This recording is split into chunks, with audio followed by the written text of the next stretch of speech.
This is a quick guide how to clean your reflector primary mirror. Put a little bit of Dawn soap here. You just gently spread it. I washed my hands very well to take all the oil and prevent that oil from sticking to the lens later. So now you get it all spread. Just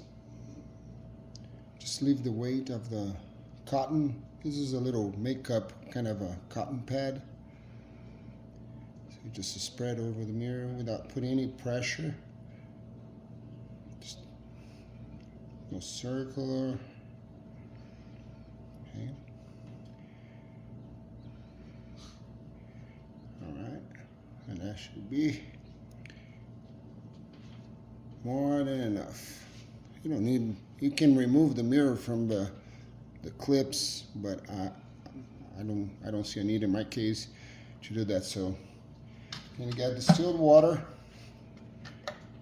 Don't use only osmosis, but distilled water, so you won't have any residue or any minerals.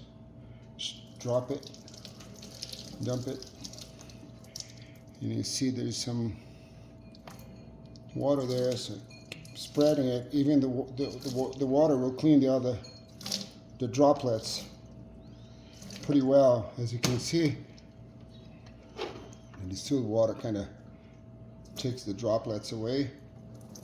I hope you guys can see that in the video. But yeah, this way you don't have to clean it.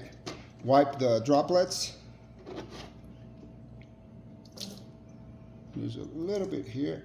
I'm going to do it more. One more. There you go. And voila.